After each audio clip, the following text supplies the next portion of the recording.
Hi, I'm Kelly Bermingham. I am excited to share with you my talk today. I'm an instructor with SitePro.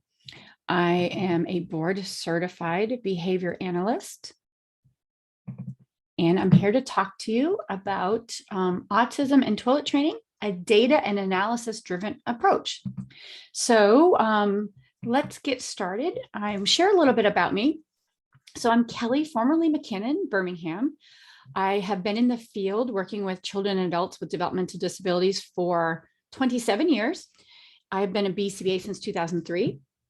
I am a published author on social skills. I have a book, Social Skills Solutions, which I have done several webinars with SitePro about social skills and group ABA planning and teaching. You can find them on SitePro. I am a podcast host, which I'll share with you.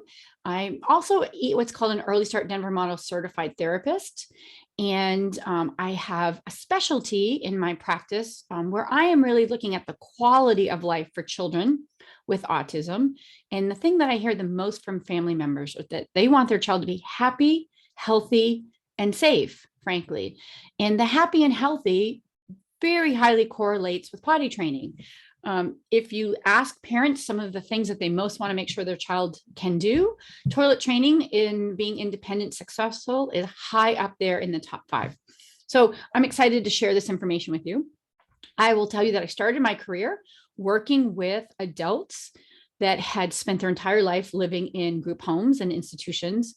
And in the 90s, my job was to help those adults that were in the Fernald State School in Massachusetts that had been dropped there, abandoned there, because that's what you did when you're a child with a developmental disability in the 40s, 50s, 60s, and 70s, as you put them in a state home because the doctors told you to. And they were sort of warehoused in these hospitals. One of the famous autism role models, Temple Grandin, his parents chose not to put her in a state hospital. And if you listen to her or see your movie, you will see that they chose not to do that for her. And while we have no side-by-side comparison, there's no question the outcome for her probably is significantly better of a quality of life outcome than an adult who spent their time warehoused in a state hospital. If you're interested to read more, you can look on YouTube. There's a documentary done by Geraldo Rivera about Willowbrook State Hospital in New York in the 70s. Large initial efforts to close state hospitals were actually done by the Kennedys. They wanted to close state institutions and they started Special Olympics. And finally, state hospitals started to close in the 90s. And that's true for California as well. There were state hospitals in California. And there are still a few left, actually, better improved. But I highly urge you to look at that because that was where we were. That was how we addressed folks with developmental disabilities. And now we no longer do that. Now we understand that these individuals are folks that deserve every aspect and quality of life that we do, can be highly successful in their life. They just need a little additional support. And so I know in my podcast, I speak with myself and another parent who has a 22-year-old son with autism. We've been together since he was 3.5. So we've spent almost 19 years together as friends, going through her journey as a parent and my journey as a BCBA, although we're friends because of our work. I don't treat him. And so we do talk about things that I feel are important to our field. It's not just about, do you know the ABA strategy, the ABA terminology to pass the exam? It's that, do you know that terminology and how to apply it to a child and a family dealing with autism? And so I'm going to gear this topic today on toilet training around my area of passion. One is, do we fully understand the needs of someone on the autism spectrum and their family's experience? And are we using a data-based analysis approach to strategies when we're teaching toilet training programs? So our learning objectives for today are an overview and understanding of autism spectrum disorder and the potential barriers to toilet training, and there are significant. Using data to determine treatment strategies when we're determining what strategies we're going to use in a toilet training program, using analysis of that data to determine our treatment strategies in toilet training, and understanding the importance of EO, establishing operation or motivating operant, and consequence-based strategies when we're putting together toilet training programs. So I'll start off by our first code words are trial and error. Those are the first code words, trial and error. Okay, so let's dive into this. So toilet training by the numbers. This is information about neurotypical children. We know that there are no magic age signals that no magic age signals the ideal time to start the process of toilet training. Some children develop the necessary physical and cognitive skills as early as 18 to 24 months, right? Others aren't ready until 3 or 4 or even later. And this is neurotypical children. Boys are often ready slightly later than girls. And similarly, some children get the knack in just a few short days, while it can take others a year or more. And I've had the pleasure of toilet training hundreds of children on the autism spectrum, but also personal experience and family members and my friends and my famous friend who has 4 young boys. None of them learned to void on a toilet till they or have a bowel movement till they were like 6. They were perfectly neurotypical. And so, you know, it's you can't physically prompt pee and poo to come out, just like you can't physically prompt someone to eat food. And so the inability to physically prompt a child through the situation makes it that much more stressful for parents, and makes it challenging to set programs, particularly for kids with autism. So now let's talk about the autism part. Let's dive into what may make this even harder for a child on the autism spectrum. So if you look at some research, and this is some research I'm particularly interested in, is that constipation and autism. So we know that their gastrointestinal problems are commonly linked with autism and Asperger's syndrome. Now, the reason Asperger's syndrome is in here is because this research was done when Asperger's syndrome was still a diagnostic criteria. We know that changed in 2013, and there's no longer that criteria. But when this research was done, that was a criteria, so they're included here. They did operationally define a typical definition of constipation as bowel movements that occur less than every other or every third day. And so what that means is we all should have a bowel movement at minimum once a day, right?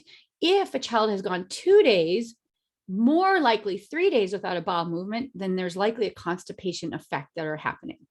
So when a child has constipation, bowel movements are large and hard, and they might hurt when they're coming out. So we're going to talk a lot about poop today, so please enjoy. Constipation is one of many comorbid problems that many children on the autism spectrum may suffer from. So this study that I referenced was 2003 because it had some very strong data. There's been more recent data with other updates that I'll share.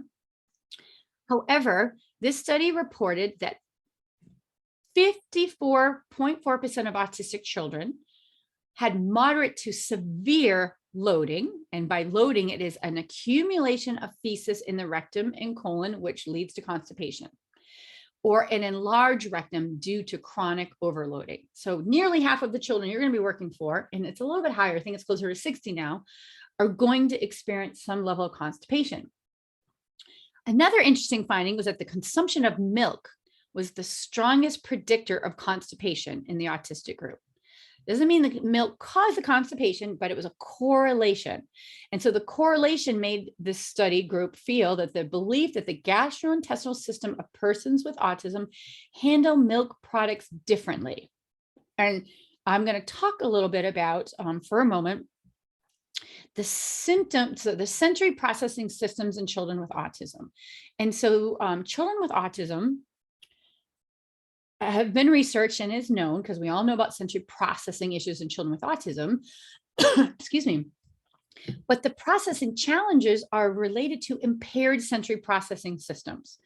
And if you research this, it's not only taste, smell, touch, sound, all the like usual suspects, but it also involves your vestibular system, and more importantly, your interoception system. Your interoception system is the system that moderates the internal state of your brain and body. So if you've ever encountered a child with autism that maybe can't tell if they're hungry or thirsty, if they can't tell if their bladder is full or not, if they process temperature differently, right? Their body is not processing those experiences as a neurotypical child would. And we also know that milk is not processed in this digestive system as for a child on the autism spectrum versus a neurotypical child. So the food intake, the milk and the food is not processed. The nutrients are not processed the same. And so imagine if you think you're eating and drinking milk that you think are going to be healthy, or you should know if your bladder's full or not, or you should feel the feeling of a bowel movement need pressure, putting pressure on you. Children with autism, this system is impaired, so they may not feel it, or they may feel it differently than a neurotypical child might. So this is super important that we know that the introceptive experiences of a child with autism, not the outside observable sensory systems, like, we see a child gets overloaded by lights and sounds and crowds and noises and different things, smells and tastes and touch. This is how their body is responding internally. So it is responding internally differently to the food, to milk, to nutrients, to pain, to pressure, to temperature. It's responding differently.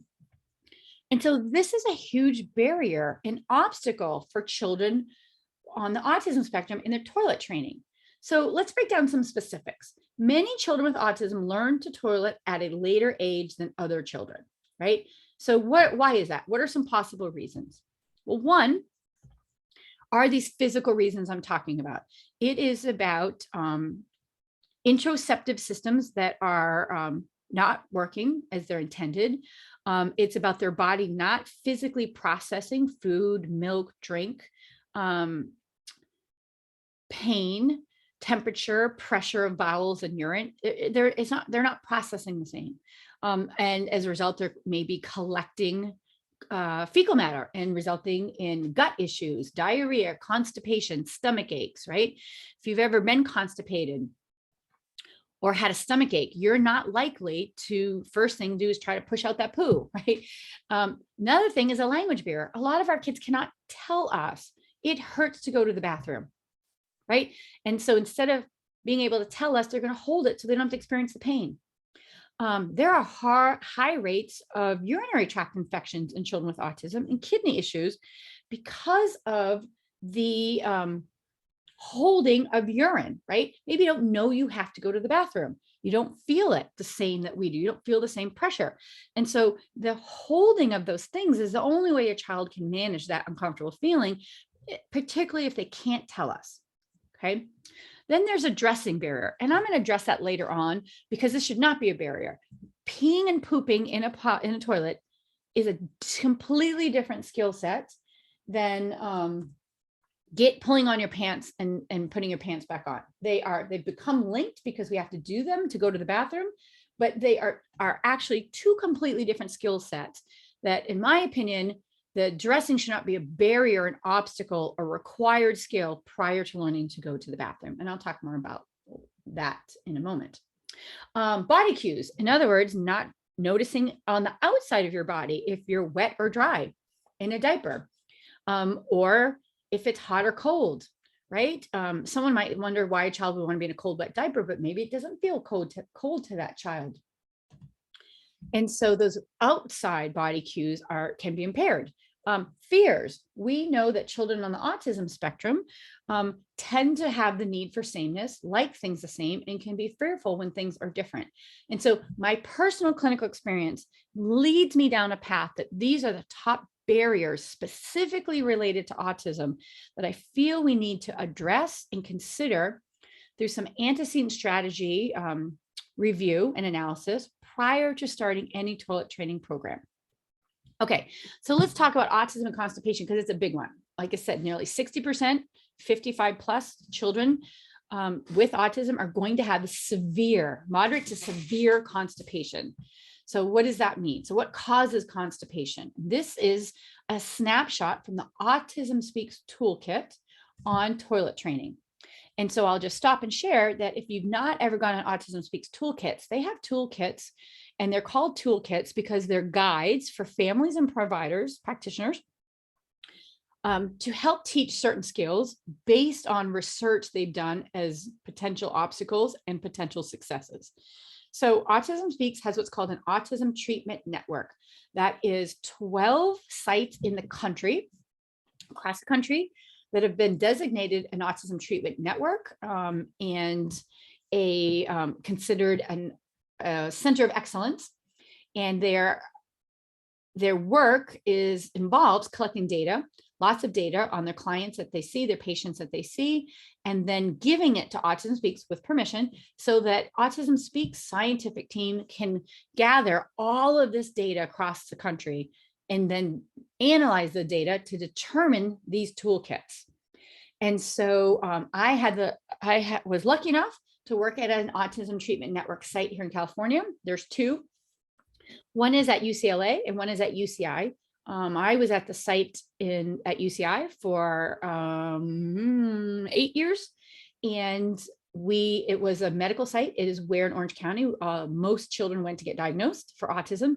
And our team, because we were at ATN treatment site, we had a full diagnostic team with a pediatric neurologist, a social worker, speech and language pathologist, a nutritionist, and a behavioral analyst like myself. And so we would collect all of this data and analyze it and send it to Autism Speaks, who would aggregate it, which is how we got the results of how many children with autism have gut-related issues. And they're continuing to do that research.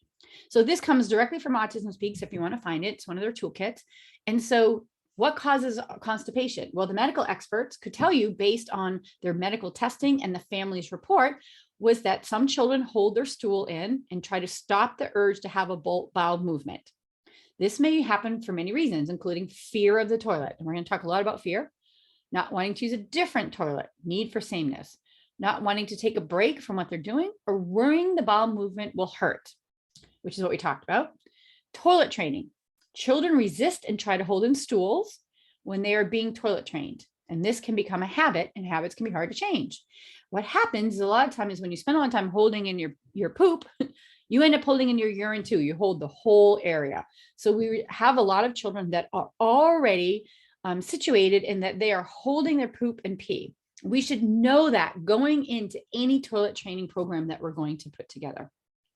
We should have that background information. It's vital. So it's not just a matter of let's see if you can get them to sit on the toilet and go. It's why not? And so again, this talk is about data and analysis. And so we're doing the initial analysis of what would be the potential barriers, right? Diet problems. Nearly 60% plus of children on the autism spectrum have eating challenges, right? They're picky eaters. I often hear about the white and tan diet, carbo loading, right? So we know that children with autism do not get enough fiber that's found in fruits, vegetables, and whole grains. So the picky eating challenge, and we're often as behavior analysts, we're spending time trying to help and introduce new foods, has a greater effect. It's not just about they're picky and selective, but it's not enough fiber, which is not creating enough opportunity for stools to be formed and not hard, and for stools to be released regularly. Dairy. So we just read the research that cow's milk or an intake of too much cow's milk may not be processed in the body as it does for neurotypical children, which can lead to constipation and withholding challenges. Water and fluids. Children with autism simply just don't drink enough water or other fluids, particularly clear fluids, and especially when they're sick. And I have some data that's going to show you how that impacts a child in the toilet training program. And also illness. We know children with autism often have immune compromised systems, and they're maybe frequently sick, and changes in a child's appetite or diet because of illness can then lead to constipation or toilet training challenges. Okay. The other one is changes in routine. Travel, hot weather, that's an important one to know, or stress can affect the way all of our bowels work. Medications. A lot of our kids are on medications, or maybe they have had reflux as a young baby, which is highly common in children with autism.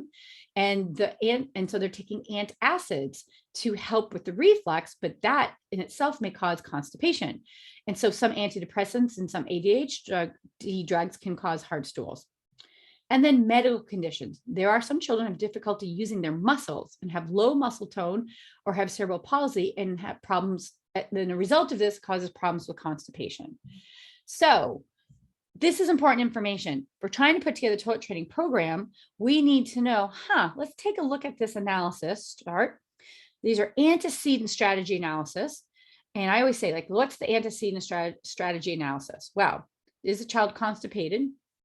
Right? Is that going to cause some challenges? Do they have fear, their diet problems? And so as a precursor to toilet training or as a part of your toilet training, antecedent strategies that you should consider in your analysis to see if it's a need and put into place as part of the overall global toilet training program include these three things.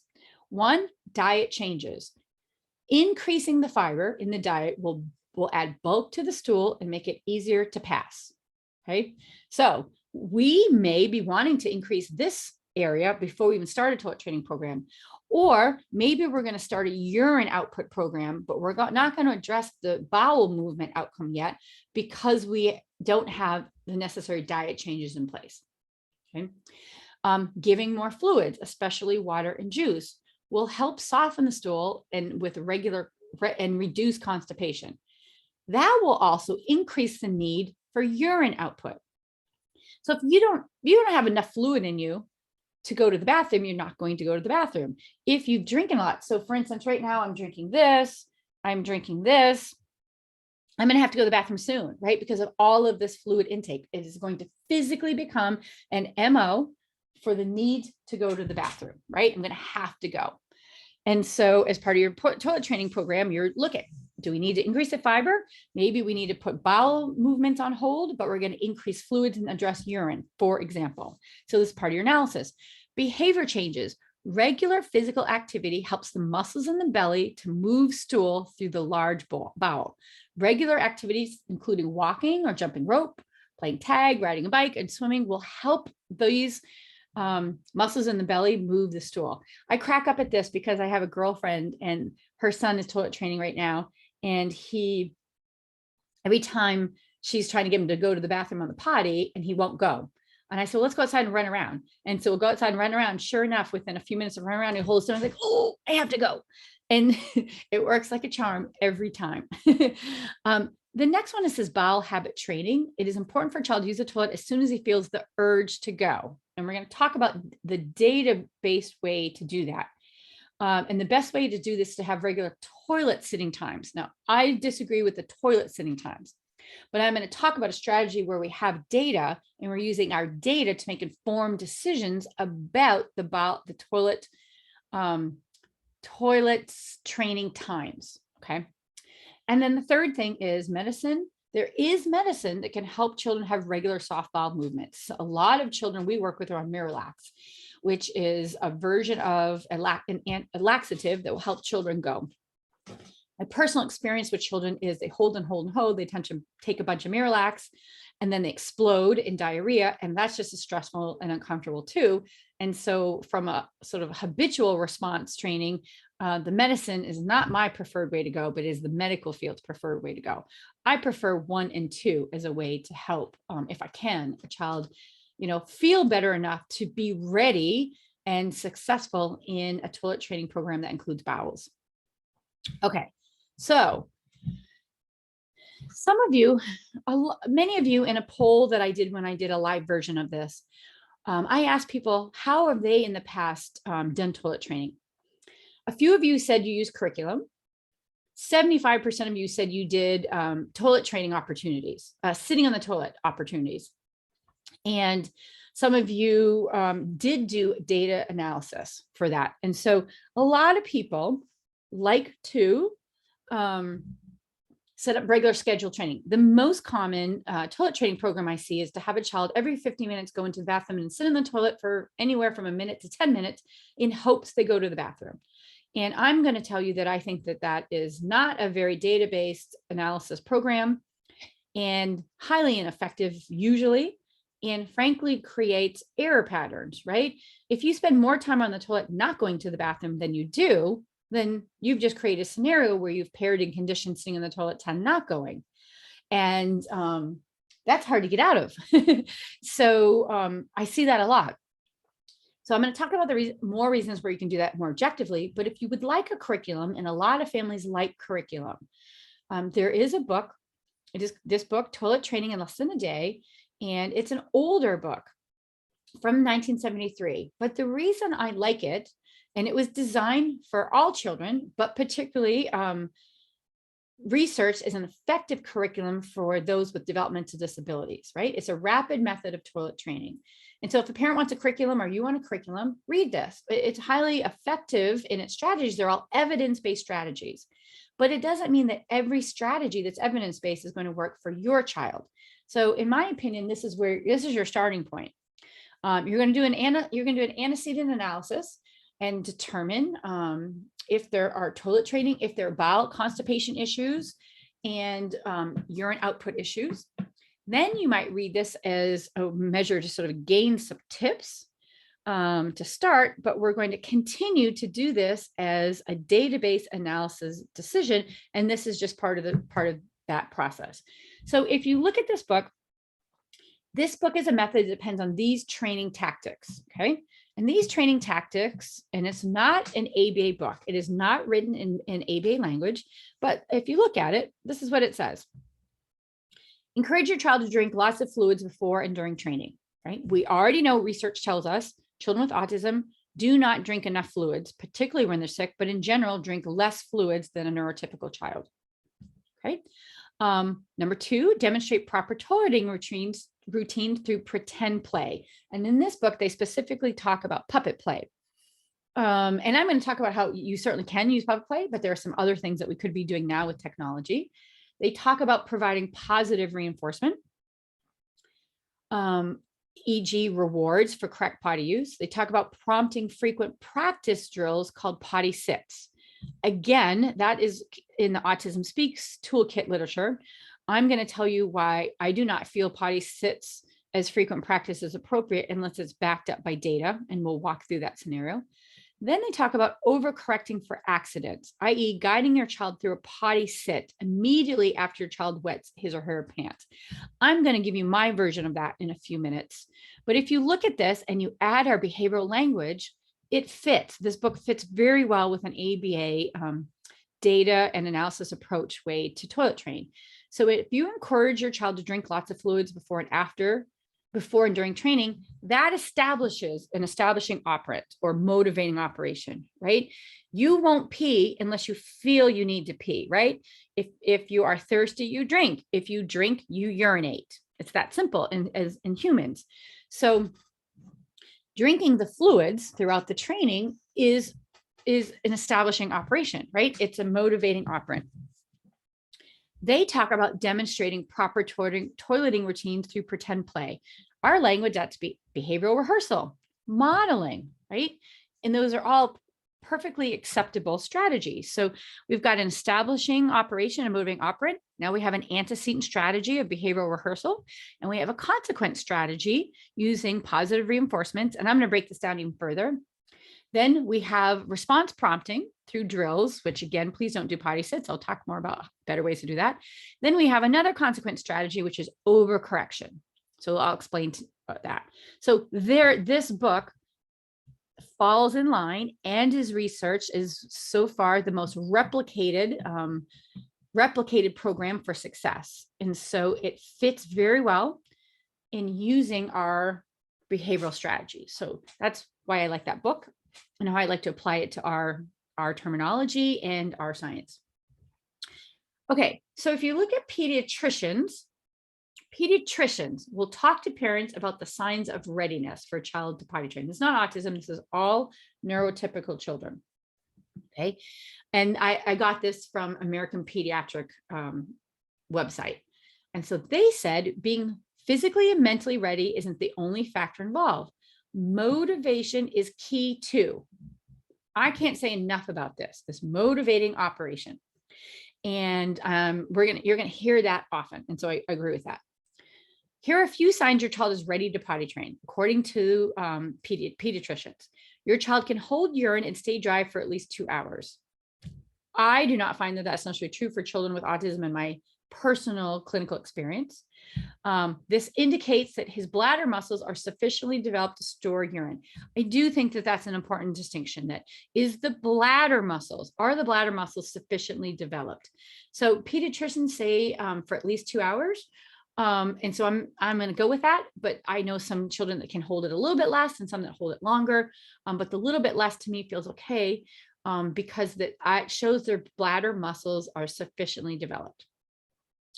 Your child can recognize the physical signs that he or she has to go and act on them before anything comes out. We know because of autism, interoceptive challenges indicate that a child may not feel that feeling. They may not ever, or they might not feel it for a long time. So I wouldn't rely on this strategy as a sign for a child with autism. The next one is a child can pull his or her clothes up and down by his or herself. And I'm sorry, I'm quoting their website with the pronouns. And so I think dressing is a completely separate than urinating and bowel movement in the toilet. And I'm going to talk further about that. But you don't have to be able to pull your pants up and down to urinate. You can urinate without that skill, but we often pair the pulling up and pairing down as part of the toilet training program. And in my opinion, that just delays the program, right? We can make accommodations so that the child can pull up and pull down something very, very easily, or we can do it for them in the beginning, right? They're not linked skills, right? You can get dressed and undressed without going to the bathroom. And so they've been linked because if you're dressed, that's what you have to do to go to the bathroom. But when we're teaching these skills, they don't have to be correlated together. And frankly, I feel like it complicates the actual act that we're trying to reinforce, which is urinate or having a bowel movement. And we get caught spending a lot of time on task analysis and include the dressing and prompting and reinforcing that part without ever getting to the urine and the bowel output. So separate them from my clinical experience, and that's my recommendation. And then that a child demonstrates a desire for independence and shows an interest in imitating others' bathroom habits. Some children with autism may not have the cognitive skills to ever have the desire, or they may, but the desire might come much later. I did help potty train a young boy who was nonverbal, and I think 5 at the time. This was a long time ago. And he was not independent and did not show a desire, but he went on a schedule for years. He went on his schedule like clockwork. He would hold it to a schedule, and he would go when told. That was huge for their family. He didn't start showing a desire or ability for independence until he was well into his teens. But that was okay because he required constant care, and his parents would say, okay, it's time, let's go to the bathroom. And he would go, and he didn't have accidents. And so we often confuse the ability to urinate and have a bowel movement as needing to be paired with initiation and independence, and they don't. And I'll break that down even further. So again, we're going through our analysis right now, right? We're looking at common symptoms of autism that are barriers to toilet training programs. We know constipation is an issue. We've looked at ways to help mediate constipation. And we have a curriculum that follows very much our ABCs, right? Or MO, A, antecedent strategy, C, consequence. This prompting might be response prompt, and C, overcorrection is a C. So this is very much our 4-term contingency right here. And so we don't need to follow these signs. And so if a parent and pediatricians are saying this, these don't ring true for a child on the autism spectrum. We have to use our own information. So according to them, they say a child needs to be able to sit by themselves, walk, stay dry for a couple of hours at a time. And I do. This I pulled apart because there are parts of this from the book, not pediatricians, but from the book, from this book. So pediatricians said this. The book said this. They said the criteria for readiness for potty training should be the child can sit up by themselves. I agree. You have to be able to hold yourself up. and that comes with a certain age or muscle tone development. Walk, that's questionable. There are some children who might have conditions that, such that they can't walk. So this is subject to analysis. Stay dry for a couple of hours at a time. And again, this is simply for the matter of, are the bladder muscles able to be controlled? That's the point here. That we pair loose fitting underpants or clothing so that the dressing and undressing is not an issue. We're going to accommodate that and teach that at another time as a different skill set. That a child has imitation skills. And I'm going to talk a little bit about ways that we can have child, and this is about, do they follow a model? And there are ways for us to do models that a child can imitate that might not be your typical imitation training program. So I don't want to confuse that. They say recognize a full bladder. Well, we know children with autism have interoception issues and they may never recognize a full bladder. So this is up for analysis. They say point to body parts that you name.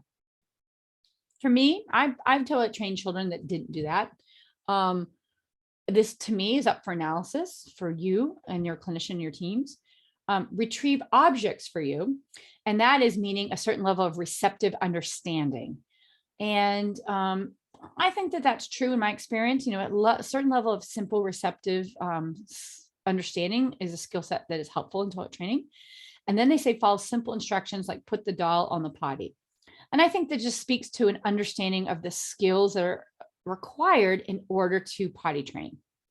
And so I prefer this criteria over the pediatrician's criteria. I also think some of this is up for analysis. Okay, so what's the difference? Analysis versus evidence-based strategies. Well, I'll say this to you. This is my MO for urine output. That ABA is about the analysis, not just strategies. And so a lot of times, and when I was doing this live, I got questions like, well, should a child sit or stand? Should they have this kind of toilet or that kind of toilet? Well, let's use that as our analysis, right? We're going to do an analysis on that. This book, the Fox book, is about strategies, right? And they're evidence-based, but not all strategies are going to work for each child, as I've said. So our ABA takes those strategies and includes them in a thoughtful analysis. And as part of that analysis, we're going to take data to help us inform and analyze, right? So I know I actually saw another webinar that a company was doing that I was asked about because I'm like, I'm interested because toilet training is a topic I really like. And they talked about common tips and tricks that are evidence-based to help your child toilet train. And they may work for some kids. That may be helpful for some kids, but there are a whole bunch of kids that's not going to work for because we didn't take the time to do the analysis, right? And we didn't take the time to do the data. And if we're truly behavior analysts, that's what we're going to do for everything, right? We're not going to just put in a strategy without determining, the ABCs of that strategy. So this talk is about using the analysis, not just the strategies. We're going to use data to inform and analyze, and we're going to understand autism and the uniqueness to potty training. And that gives us antecedent information, right? And so in our antecedent analysis, we're trying to determine, is a child constipated, right? Are there interoceptive challenges that need to be addressed?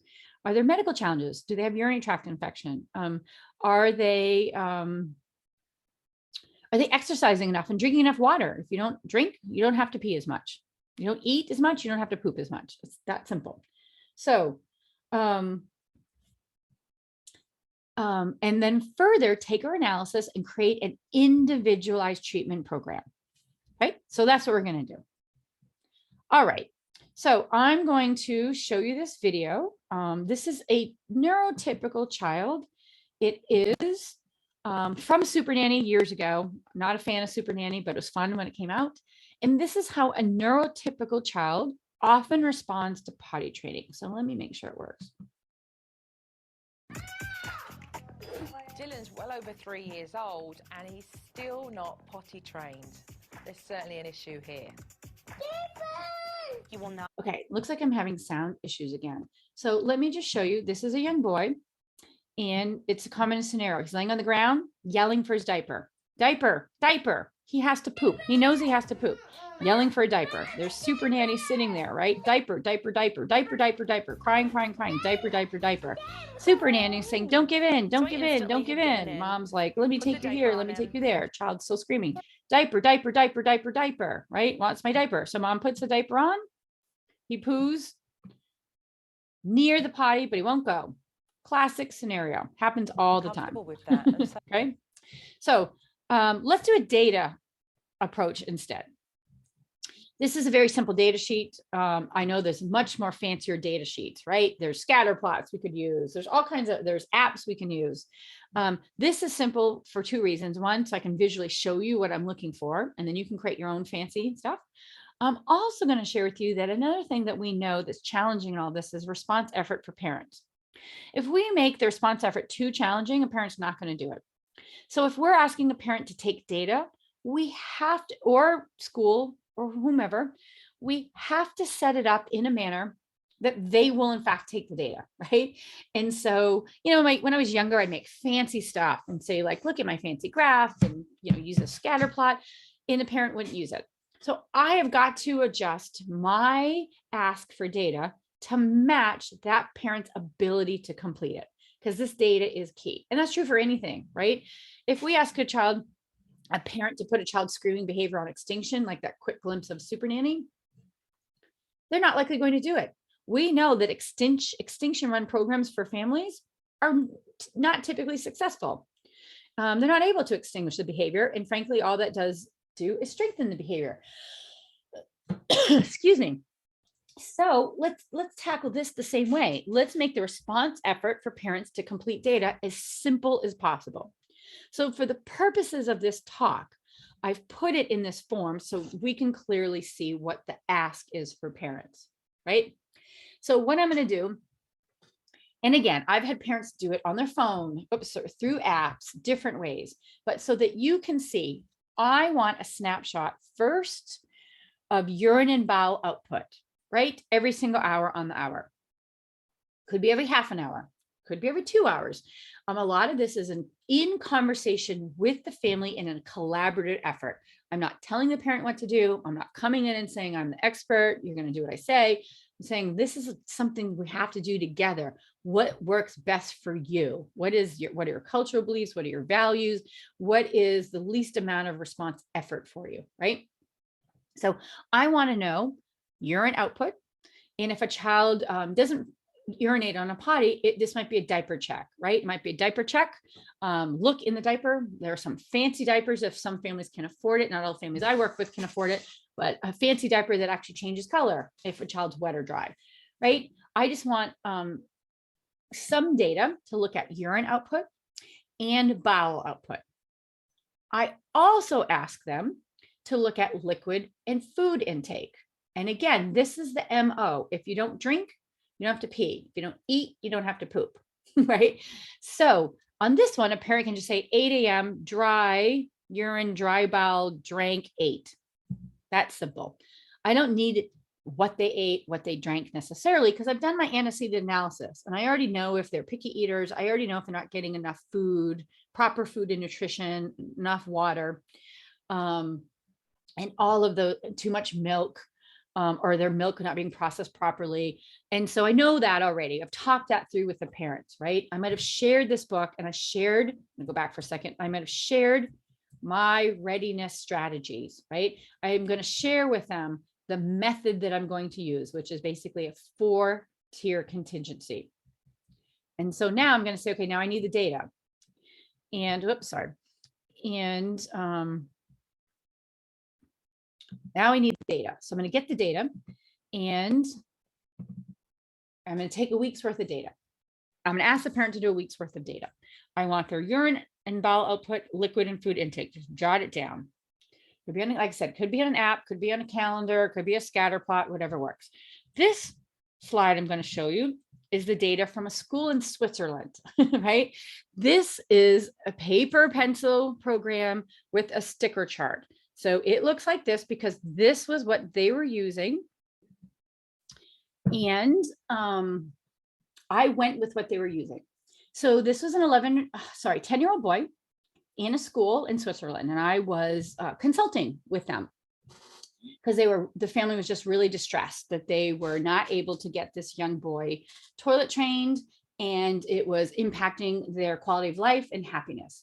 So I asked the team to take some data, and these are just some samples of days at a school day. And I started with the school day, and then I got some home data. And so you'll notice that the time, it's because it's in Switzerland, so the time's off. But so this is a child who did respond to some simple self-monitoring techniques. So I said, okay, he doesn't have to self-monitor this, but since you have a self-monitoring technique, you take the data, but you do it with him. Okay, because he's 10, not a little boy. And he's fairly nonverbal, but cognitively, I think his cognitive skills are about 5 or 6 years old. He was somewhat verbal, receptive language strong. So I said, okay, so they would go to the toilet every half an hour, and that was their program they had put in place. And so I'm like, great, let's just go with what you have. And so he would put a sticker on here if he urinated, and the staff would check if he urinated. So you'll notice urinate, urinate, urinate, urinate, urinate, right? So sticker for trying. He would urinated this day, urinate, urinate, urinate, urinate. He's having a decent day here. Was diaper dry? No, whoops. And then they wrote here what he ate. And this is not in English, but it was, he had something to drink or eat right before, half an hour before. Dry, dry, dry, dry, dry. Oops, no. Okay, this is one day. If you look at another day, dry, dry, dry, dry, dry. Oops, no, no. Yes, he forgot a sticker, dry, dry, dry, dry, dry. Now, I don't have the data from home because parents didn't really take data. But what the parents was, it was wet, wet, wet, wet, wet all day long. And they were frustrated. So if you look at this, and my quick snapshot analysis was that this data indicated on the school day that any accidents, meaning he couldn't hold it, were more likely to happen at certain times, which are clearly after liquids and meals, which happened here. So this is only one accident, no big deal, right? Also happened here after snack, this time of day. Same thing happened over here, right? And so this is just, I actually had 2 weeks worth of data. This is just 2 I picked because I wanted to show you this time of day, he had accidents. And when we looked at it, it was always 30 minutes after right before the 30-minute interval, he'd have an accident. So it was about the 20-25 minute mark was when he'd have the accident right after he ate and or drank something. That's actually what most people process, right? We get better at holding it, right? I'm drinking this and this, and I'm eating this. I didn't finish it. But we will process our liquid and our food, around that time. So that made sense. So it showed to me that after he ate or drank, 30 minutes was too long of a time for him to wait to go to the bathroom. And so he needed to go sooner to continue to be successful. The data just also indicated more consistent, successful attempts going to the bathroom, and eating and drinking happened around scheduled meals, and weekend meals and in fluid intake were not consistent. Attempts to go to the bathroom were not consistent. Hence, accidents were all over the place. And that's common. We see that a lot, right? Schools are more structured than families. And that data just showed me that. And so I looked at this data and I thought, okay, when he's at school and he is on a schedule of going every half an hour, he's dry. He's not initiating, and his parents wanted him to initiate, but he was not at that phase yet. But every half an hour he would go. But after eating or drinking something, half an hour is too long, and accidents would happen. And the same thing happened in the evening, by the way, and on the weekends. So great. I have some data. Now we can address our toilet training to his needs that show we need to make some changes in his routine based on that. Okay, here's another one. And I laid it out like this purposely so you can see it. This was one where actually a family used an app, and I had a graph, but I wanted you to just see the same format broken down hour by hour. So I took it and put out this. This is actually a 6-year-old nonverbal girl who lives in Jordan. I do a lot of consulting overseas for families around toilet training. And this was a girl in Jordan who was darling girl, nonverbal, but receptive skills were incredibly high and had an incredible auditory and visual memory, right? She on a VB map had such high interverbal skills because she memorized all the cards that were given to her. So she didn't ask or initiate for any kind of thing. If she needed something to eat or drink, she wouldn't ask for it, which played out here. But if you asked her, name 10 creatures in the sea, she could tell you all 10. So that says a lot about that programming and the poor use of a VB map assessment. But what happened was, if you look at this, take a quick snapshot. I'm going to be quiet.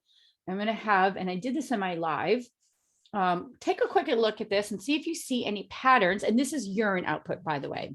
It's only urine output. I purposely am only showing you urine output.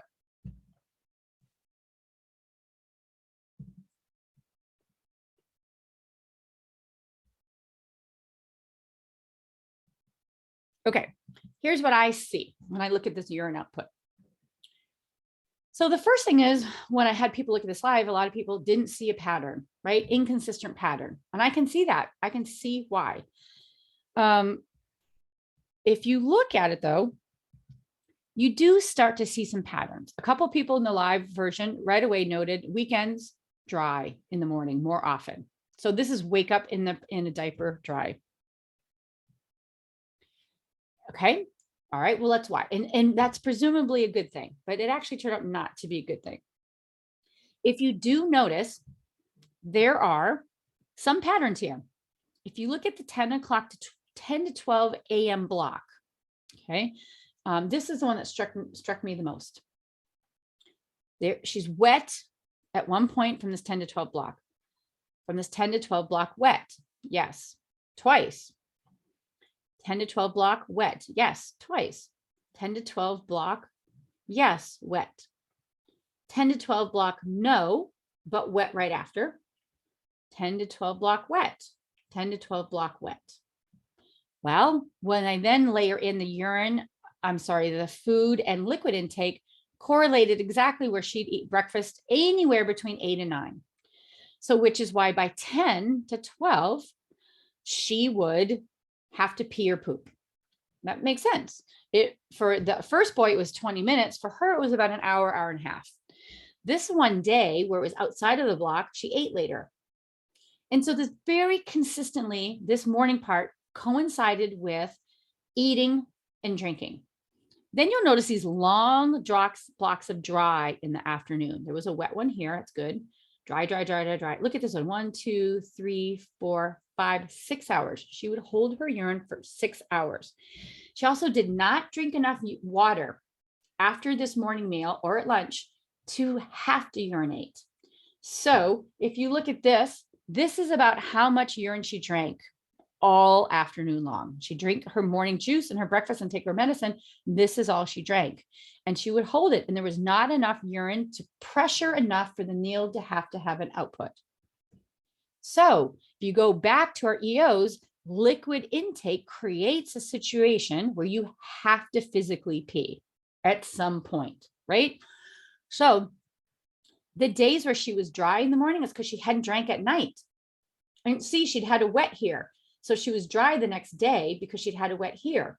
She had a little more water this day when I looked at it, right? If you were to look at Sunday, same thing. Sunday morning, she was dry in the morning because she'd gone to the bathroom here. So this young lady could go to hold it for extended periods of time and or didn't drink enough fluid to warrant. So if you asked her, let's say you look at this block from 11, 12, 1, 2, 3. She had a potty training where they were having to go to the bathroom every 15 minutes. It was punishing to her. It was aversive to her. She became very upset so that now going to the bathroom was just a whole awful experience. And so this, sitting in the hopes of catching may work if someone goes to the bathroom a lot. If your urine intake is so high and you're drinking enough that you have to pee every 15 minutes or half an hour, that kind of program may work because the urine output can get in touch with reinforcement, which increases the likelihood that that response will continue again. But if you don't have to go to the bathroom and we're asking you to sit, all we've done is establish this: sit for 10 minutes, sit for 15 minutes. Let's hope some urine comes out. It's not going to come out, right? And not only that, she held it for longer and longer. So this data gave us an analysis of one, this block of time, we knew she was likely to go to the bathroom. So we can target some going to the bathroom opportunities during these times. For sure. We also know we need to increase her fluid intake. And if you gave it to her, she would drink it. But she didn't ever ask for it because her mans were at that one little notch on the VB map, that one little bar, that first bar, all she had on level 1. Her intraverbals, her tacks were like level 3. So this program spent so much time looking at all those things and not man. So she didn't ask. She only ate and drank when it was directly provided to her. And frankly, sometimes if it was provided to her, she still didn't drink it. She had to be told to drink it. So that information is so crucial to have, right? So no wonder going to the bathroom every few minutes was not successful for this young lady. And so what we did in this initial analysis was there was a clear urine output after meals and liquids, but it was after an hour to 2 hours, and it varied depending on how much she ate or drank. Liquid input data showed very low liquid intake. Liquid intake showed more consistent intake at school versus home in some of her data. So the school team and the nannies were more likely to remind her to drink water than just sort of like there's a large family, a lot going on. Urine output later in the day was specifically related to liquid and meal intake.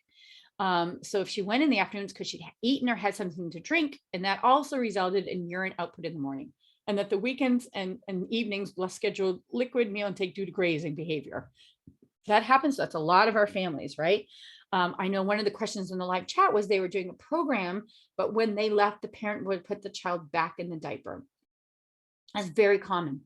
And while frustrating, we still can have some initial success while we're working with children. If the parent the response effort is too much for them, we can have some success while we're doing it.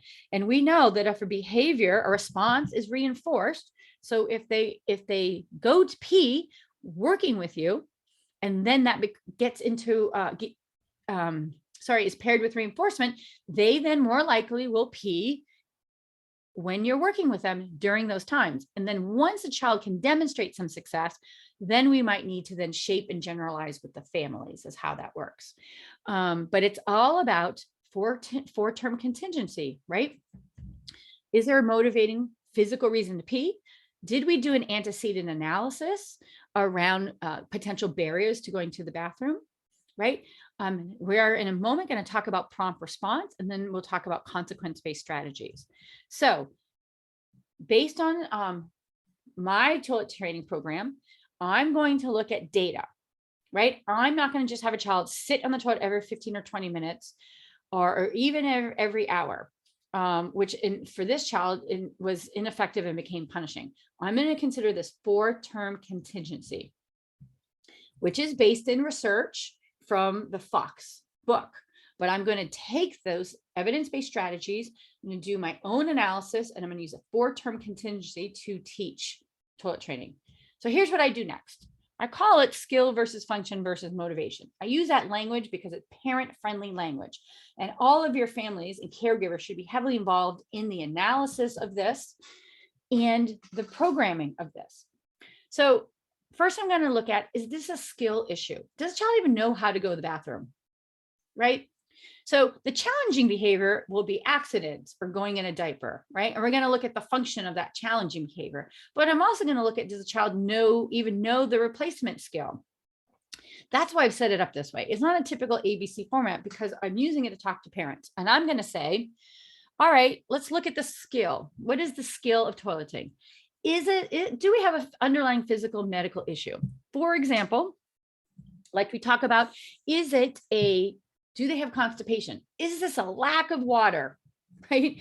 Or lack of proper food being processed or available to the child? That results in, if a child's going to have an accident, it might be automatically reinforced behavior, meaning there's sensory processing issues. They may not feel it the right way, or they may not feel the pee or poop. They just not be feeling or processing it, and it is an internally reinforced behavior. sorry. So I'm going to determine, all right, so do I have a consequence issue here, meaning a reinforcement issue, or I'm going to call it motivation for parents, because it it is language that parents can understand. So if there's a physical medical issue, the inability to urinate is not likely due to motivation. It's a skill. You don't know how to do it. You can't physically do it properly, right? So I'm going to spend some time analyzing that.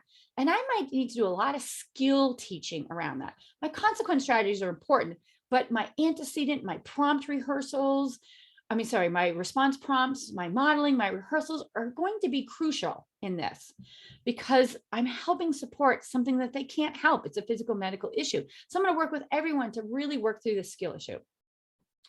Is it a communication issue? Can they communicate? Can they tell us if it hurts to pee or poop? Right? If it does, they're going to withhold. They can't tell us, but they're going to withhold, which becomes in itself an automatically reinforced response, right? And so they can't communicate. So this fits with medical. They can't tell us something doesn't feel right. I can motivate them all I want, but it's not going to help. But I'm going to spend some time helping process through that and teach the skills that decrease the pain, right? I'm going to put some antecedent strategies in here again to decrease pain. I'm going to drink more water, exercise more frequently. I'm going to reduce pain. I'm going to have their body moving, and then gauge how they're responding to that because they can't tell me, right? Physically dress or undress. What does it matter? That has nothing to do with pee or pooping, right? And frankly, if a child can't undress or dress, that just becomes an escape avoid situation. We as parents are going to escape avoid. We're going to spend, or frankly, we're going to spend more time as practitioners, as parents, teaching the pulling it up and down of clothes than we are ever of the peeing and pooping. And so there might be a motivation issue, but we're going to teach some skills related to dressing. But frankly, we're going to put some accommodations around and address the actual skill of urination and bowel movement. If they can't tell if they're wet or dry, right? What does it matter, right? They can't tell us. They don't physically feel it. That's okay. Doesn't mean just because you feel it doesn't mean you can't know the right thing to do.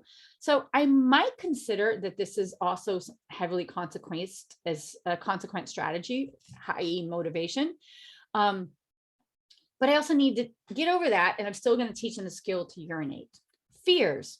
Lots of children, fears or need for sameness are huge obstacles, right? So they're going to escape avoid any urination, any bowel movement, right? Well, how do you get over a fear or need for same? You motivate them. You put that situation in touch with reinforcement. So now what I'm going to tell you is at the end of this talk, you all are going to have to run a marathon. It's part of the course. You have to run a marathon. And after you're done, then you'll get your CU credits.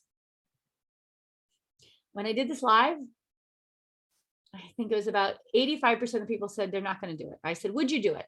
A couple of people said they try because they're people pleasers. And one person said they would do it because they're training for a marathon. So there's a fear to running a marathon if you've never done it. 26.2 miles. I've run the Boston Marathon twice. It's hell, heartbreak, hell, miserable. But if you have a skill set to do it, you're going to do it. But if you're scared or you have a need for sameness, you're not going to do it. But what if I said, I'm going to give you $100,000 after you at least try, and then you'll get your CEU? Nearly everyone did it because the effort to not go to the bathroom was less than the reinforcer. So if I say I'm going to give you $100,000, you're going to try it. So when we get to these kinds of issues, they're not related to physical, right? These physicals we can work through by antecedent strategies, prompt rehearsals. We're going to work on our skills. We get down to here, there's skills there. There's a skill issue, right? We may spend some time desensitizing to the fears or need for sameness, but if you put in $100,000 to run that marathon, you very much likely are going to get some responses that you need. And I can tell you, there are several children that have been much older. I've been brought in to consult because they will not, mostly bowel train on the toilet. And it is almost always the bowels related to fear or pain due to constipation up here. So it's often pain or fear of the pain or fear of the experience of the poop in the toilet. Frankly, that's frightening. and the need for sameness, that can be addressed by a strong reinforcer. Once you get that in that response of pooping, particularly pooping on the toilet, associated with a highly primary number one strength reinforcer, that skill, that response now again gets into contact with reinforcement and is likely to continue on again. Right? So what we've done so far is we've done an antecedent analysis through the physical aspects, right? We have some curriculum that gives us some basic tools around readiness that will determine ready or not working with the family. We have some data. We're going to do an analysis that's going to give us some idea around what strategies to do. And again, we're going to use this 4-term contingency. If you don't eat or drink, you don't have to go to the bathroom as much. If you don't know how to do a skill, we're going to help you with behavioral rehearsal or modeling, or the Fox book talks about practice and pretend play with puppets. There are different ways to do it.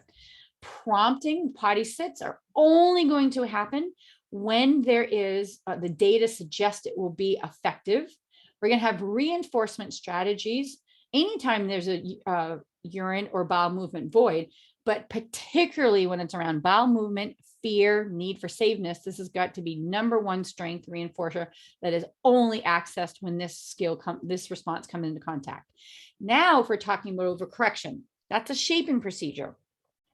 So there are lots of questions that I receive that, child, like the boy on the ground crying diaper, diaper, diaper, diaper. He knows he has to go to the bathroom. He wants to go in the diaper only because that's where he's comfortable.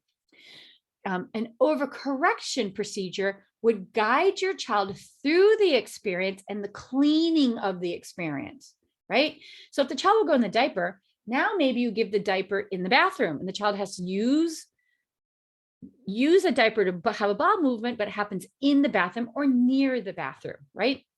And maybe it's a shape procedure. So you're going to reinforce approximation, meaning approximation of bowel movement. So you're going to reinforce the bowel movement in the diaper near or in the bathroom. Then you're going to shift that, right? So maybe you're closer and closer to the toilet. Maybe the child sits on the toilet, but in their diaper and underwear or clothes, right? So it's a shaping procedure with closer approximations. Now, maybe you're going to cut out the hole a little bit and a little bit of poop comes out. That's one way to do it. Use your clinical judgment skills to do a shaping procedure, putting each approximation into touch with reinforcement. Then the overcorrection is one, cleaning. So you go in the diaper. Well, now the child's part of putting the poop in the toilet, flushing it, putting away the diaper, right? Maybe wiping their bottom. And so it's not really overcorrection, in my opinion, but that's what's in the Fox book. But it means that you would correct the child or have the child go through all the aspects as though they pooped on the toilet, right? So you are, frankly, it's a task analysis that you are prompting and reinforcing while you're shaping approximations of getting into the toilet, right? So that's my take on how we do all of this. So here's what I'm going to do. I'm going to do an antecedent analysis of any physical interoceptive issues. I'm going to increase water and nutrition intake if I can, and I'm going to put in physical activity. I'm going to get some data. I'm going to tell me what the data tells me. It's going to give me times when a child may be more successfully willing to go in the bathroom to try and attempt. I might schedule some practice sitting then, but it's times when I think the child would be successful and more likely be able to gauge in urine output in a response that would put them in contact with reinforcement. I'm going to work with family and determine, do I need to teach this skill? And gosh, if the child is not going to the bathroom, challenging behavior of pooping and peeing in the diaper, what's the function of that? And it's often related to some physical issues or need for sameness or fear. If it's a skill issue, I'm going to teach the skill. If it's a fear-related issue, need for sameness, only told when need to, that's probably a motivation issue. Parents understand this language. It's a consequence issue. And the function bounce between the two of these, frankly. So another way I call this is the antecedent, the brain body. How are they feeling? The interoceptive responses, enough fluid and poop to have the need to go, because you can only hold it for so long. Now we know kids that can hold for days and days, but eventually they can't, right? So I want to look at that. And then the response that goes out, I want to put in touch with consequence strategies include motivators that are appropriate and clean up procedures after so that they learn the whole experience. And that might serve as an overcorrection, which might serve as a behavior reduction procedure or punishment procedure. The last thing I'm going to do is I'm going to look at family values and culture. People always ask me, stand or sit to pee. 4%, 4 out of 1 boys with autism. Sorry, 4 out of 1 children with autism are boys. Boys typically stand when they pee, right? I'm going to talk to the parents. If a boy, and I'm trying to teach a skill and the boy's watching his dad pee, for example, or brother, I might have them stand.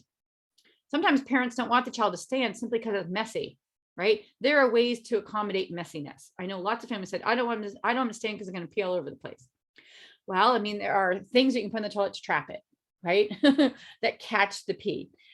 But if they just say, no, no, no, I won't do it, then I'll have them sit in the beginning, right? So it's the family values, it's their cultural experiences. There are some cultures where after you pee or have a bowel movement is very important, the depth, the level of cleaning and cleanliness that goes involved with that after. And so some families don't want to go through all this because the response ever is too much because of the cleanliness aspect, or us as behavioral analysts not understanding that. So we have to spend time with the families also meeting their values and their culture and the social norms for that family. So here's a couple ways I work through this. So that first boy, the stickers, the data with the stickers, right? I'm always going to rule out a body interoceptive medical issue. There were no concerns. He was not constipated. I did look at his fluid intake and it was a little bit low. We took some data that you saw, that was a sticker chart. It was very clearly urines in the morning at snack and lunch and dinner. And it was a 20-minute delay after that meal when an accident would happen because he was on a 30-minute schedule. So great, and just back up my schedule, right? Skill. He had the skill. He did not comment if he was wet or dry, by the way. Didn't matter. I don't know if he didn't feel it or it didn't matter to him. There wasn't an ability to notice, but he still could urinate when scheduled. So that wasn't a sign of readiness. It just meant that if he did have an accident, if we didn't catch him before his 20 minutes after his meal, he wasn't going to tell us. And that was very upsetting to the family. So he didn't do that. So we're going to actually spend some time recognizing for him when he's wet or dry and what to do about that, which is a separate training program than urinating and voiding on the toilet. They're separate, right? So then I'm going to look at some function of his behavior. He can't tell. So he just doesn't, he might avoid a situation. He might sit in his own pee. It was an automatically reinforced behavior from what we could tell, right? So what we did do is for antecedent strategies, we put in a video model, and I'll show you the video model we used. We had a daily chart with a timer, much like you saw, that the staff checked off, and then they prompted the child to check off so the child could start to self-monitor their own skills. And then for him, his motivating factor, which parents understand, or consequence, was he earned a sticker for him towards a special treat, and that was his plan in place. Now, I will tell you, if he was wet or dry over here, we taught him and helped him clean himself up. So that's overcorrection, if you will, or teaching through the process. Next child was the girl who held it, that you saw her data, wet, dry, wet, dry, wet, dry. She had no medical issues around urine, but I actually should tell you she did have significant constipation fear. So she's the one who could hold for up to 6 hours because she had habituated to holding both urine and bowel. We did have a feeling that she was fearful to urinate in the toilet because it had been so punishing and scaring for her. There was some data. It didn't look like there were clear-cut patterns as you saw, but you did see from that 10 to 12 block, we saw clear indications of some urine after a couple hours of eating and drinking, and her fluid intake was so low. And the data shows how long she could take before she had a breaking point. So going every hour to sit in the toilet, even every hour, wasn't effective because she could hold it 4 or 5, 6 hours. She did have a skill issue that she can't get her pants down in time. Accommodated that, made it easier. We even helped her take her pants down. She was not initiating at this point. She had an irrational fear, so we're going to spend some time around that, but she avoided that. So what we did was for antecedent strategy, we made clothing accommodations so she didn't have to. We showed some video modelings that actually did not appear to be particularly effective for her. some shaping of behaviors. It didn't appear to be particularly effective, but this motivation was very effective.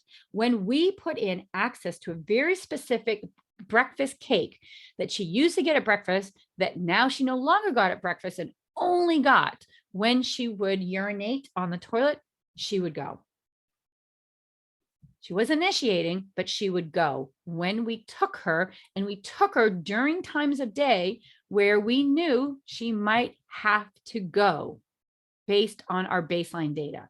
So we tried to set it up for success so she could go. She might go when she had to go. So that is the important part about the sitting. Strategies, inconsistent strategies, sitting on a toilet on a schedule for a few minutes in hopes they go was a mess for that lady, that young girl. Waiting for them to be ready, according to pediatricians, nope. Starting and stopping the program, total sabotage, challenges to the program. But okay if the parents are doing that, but you remain consistent and they approve. And then changing your strategies frequently. It has to be based on your analysis of the data, analysis of the MO. Are they drinking enough and eating enough so that they have to go? And then when are they going based on that? Okay. A few other things I'll add: make the bathroom a fun, comfortable place. A lot of people are really good at that. Schedules, to-do lists, modeling for others, toilet targets, explanations, books, videos. A comment about consequent strategies: continuous reinforcement. Reinforcement of every desired response. And the desired response is not dressing, washing your hands. It's urine output. It's bowel output. That is what needs to be reinforced. The reinforcement value has to be greater than the response effort. In other words, if I tell you to run the marathon and you get CEUs, you're not going to do it. But if I say run a marathon and I'm going to give you $100,000 and you get your CEUs, that value for most people is greater than the response effort. And that's going to tip those really challenging challenges in particularly around bowel movements. And a DRO around absence of being wet or dirty diaper. You have that DRO in conjunction with your toilet training, and you're having a child do a correction procedure cleaning, and you're shaping your strategies to closer and closer approximation of the desired response of urine and bowel up into the toilet. You have a solid database analyzed toilet training program. I will add quickly that I do this in phases. A lot of times parents just want a child to be able to do it and they want them to do it right away, right? No, if all we need to get is urination in a toilet, bowel in a toilet, that can be when told to do so. It can be based on an activity schedule, time of day. We just want urine and poop in the toilet, absence of wet, dirty diaper. Okay. Then urinate in a toilet when told or on a schedule. And now they're dry. They're not having the accidents anymore, right? Now I might go the next step where I initiate that they go to the bathroom. Some kids get to this much later. Some actually never get to it, except their schedule is so built in. That young boy, Dylan, who I potty trained at 4 and didn't start initiating on his own until he was older, he would go because his biological internal clock would tell him to go. It'd be like, oh, I ate, now it's 1 o'clock and this activity happened. And that's why I say activity schedule. After I've eaten and I've done this, after I do this activity, I go to the bathroom. He would just go because of his activities were so planned and organized and structured that he would go on his own, but it was always after this activity happened. And that's okay. Then we get to a point where a child might use different toilets, right? And we might have only addressed urine, and now we're addressing bowel movements. Different toilets is going to be a shaping procedure, right? Shaping procedure of different toilets. Then we might even get to worrying about if a child's dry or not. We have lots of children are such heavy sleepers, they sleep through and don't even feel any of this. And so we may need to put in some antecedent strategies like devices that will wake a child up if they get a little wet. Or using a data analysis of how long, if we can see and take some time, what time of night they typically have a urine accident, and then have that child get on the schedule and get up. So there's the data should drive that. We're going to have antecedent strategies, meaning things will wake you up, or schedules to wake up and go. And then the consequence would be reinforcement for absence of an accident. So this is just how I break it down with families, because I feel like parents can understand this. This is my favorite video I'm going to show you. Oops, hold on, it didn't work. Oh, hold on. Oh, let me do this. It's called Timmy Needs to Pee. It is a video that is an animated video. I particularly love it. And if some reason it won't let me share, tell you, it says Timmy Needs to Pee. If you Google it on YouTube, I'm going to go look on YouTube. All you have to do is look at it. And it literally shows this little boy. It says, Timmy needs to pee. Timmy needs to go to the potty. He goes up. It shows the pee and the sound going in the potty, which is not typical in any books. There's lots of songs, Elmo potty, right? Or books, go to the potty. This just cut and dry shows it. He's playing. He has to get up. He goes and he pees. And this one he's standing. And this one it's a boy. Then he goes back to the table and he's eating, which matches water and food intake. Then it says Timmy needs to poop. He goes off to the toilet, sits down. You see him squeeze to get it out. You see the facial expressions of sweat. Then you hear plop and you look, and in the toilet is a poop. He says goodbye, poop, and it goes down. It's I think 2.5 minutes long. This has been my most successful antecedent strategy, video modeling for kids, next to modeling with parents, next to practicing in a bath or shower. And so that for me is one. I have not found a good one yet with a girl, although there's one, if you Google it, there's a mom in China that has made one that I've sometimes used, but people don't like to show. I like this because it's animated, it's not showing naked parts. Okay. So that is my data-based analysis to potty training. And so my email is on the Site Pro website, I think. You can send me emails with questions. And if we need to do a follow-up training on this, we can. A shameless plug, I have a podcast. I do. It's myself and my friend, Jennifer Lucero, who has Dylan, who's 22 on the autism spectrum. He is the young boy I potty trained at 4. And he on his own started to go based on the activities of the day where he learned. I used to treat him when he was 4. I haven't treated him in a very long time. We are friends because we work together. She worked for Autism Speak for a long time, and I worked with her when I was at UCI. She now runs Special Olympics California, and which I'm a volunteer, and so I'm in California. And so we do have a podcast if you want to listen. I'm actually going to be updating one on potty training soon. We have one that'll be out next week that is on how to talk appropriately in front of children on the autism spectrum. And then the last thing is, if you're looking for more resources, you can go, there's Autism Speaks has that toolkit and a PowerPoint presentation. Autismhelp.org has lots of fact sheets about autism, constipation, and management strategies. So our last code word for our course is motivating operation. I think that's super important. You're not going to pee if you don't have to go. So it's motivating operation. Thank you so much for spending your time with me here with Site Pro. You can find me on LinkedIn. I'm very active on LinkedIn. You can check me out on Apple Podcasts, and you're welcome to email me, kellybermingham1@gmail.com. Thanks so much. Have a great day.